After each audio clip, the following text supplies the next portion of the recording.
So this is our steering system for a Vespoli 4. To go to the right or to starboard, you would push forward. To go to the left or port would pull back. And to find the center, you're just going to use a little bit of inward force and find that little detent where this lever wants to kind of lock in there, and that's the center. So that if it's adjusted right, the boat will track straight when you have it locked in the centerpiece here. And just always remember, pushing forward pulls the cable forward, which pulls the yoke forward and turns that rudder to the right, pushing the stern to the left and then making the boat go to the right.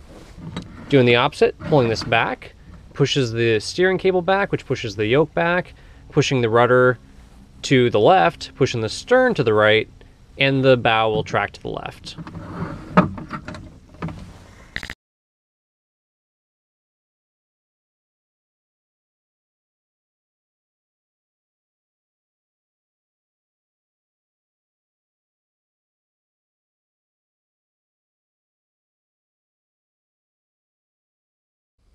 So we're looking into our stern deck through our little hatch there, and we can see our steering yoke, and that little white wing nut is connected to our rudder post. So that is actually what the post that's connected to the rudder, and when we turn that yoke back and forth, that's what's going to turn the rudder. We can see the connection there from our steering cable, from our little throttle box steering up front. That comes back here. And we'll also look down inside here, and we can see our two little posts there for our rudder or our skeg, with those two little wing nuts and the brass studs coming up from the bottom there. Here you can see the attachment for the steering cable.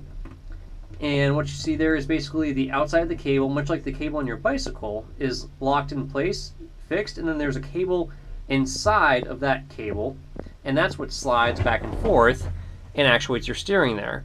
So that's a good thing to lubricate right there, where you see that little black rubber boot and then the silver rod coming out towards the stern.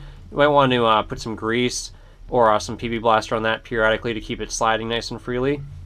And if you want to adjust where center was, you could actually disconnect that little black coupler to the silver steering yoke and spin it on further or less, using it with that little 8mm nut there, and that'll adjust the center point of the rudder for you.